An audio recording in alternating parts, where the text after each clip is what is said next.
Des fragments du retable de l'ancienne église de Rosnay, une copie des pèlerins d'Emmaüs. D'après l'œuvre de Titien, un chœur d'église reconstitué d'œuvres venant des 4 coins de la Vendée. Dans le département, 90% des objets protégés au titre des monuments historiques sont des œuvres religieuses. L'exposition rend également hommage à ceux qui se sont intéressés au patrimoine de leur département, comme l'archéologue Benjamin Fillon, avec ici son cabinet de curiosité.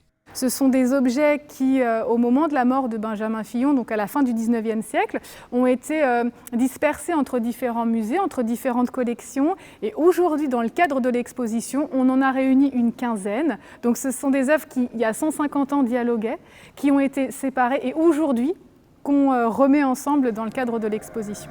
Un peu plus loin, des cloches mises en scène de façon artistique. Un moment à part dans l'exposition. Le patrimoine n'est pas quelque chose de figé, le patrimoine est quelque chose qui bouge. Donc il y a vraiment ce double message historique, on explique l'histoire des cloches, comment et pourquoi elles ont été protégées, et on crée quelque chose à partir du patrimoine.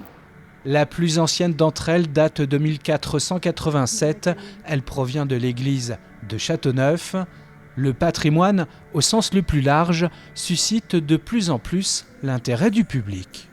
Ces, on va dire, 20 ou 30 dernières années, il y a une accélération dans les différents types de thématiques de patrimoine. Et ça, c'est ce qu'on montre à la fin. Donc aujourd'hui, on va s'intéresser au patrimoine maritime, au patrimoine qu'on va trouver dans les mairies, au patrimoine qu'on va trouver dans les collèges, dans les anciens collèges. Et puis, il y a tout le volet sur le patrimoine culturel immatériel, la musique, les recettes de cuisine, les contes, tout ce qui est immatériel. On vous le présente aussi à la fin de l'exposition.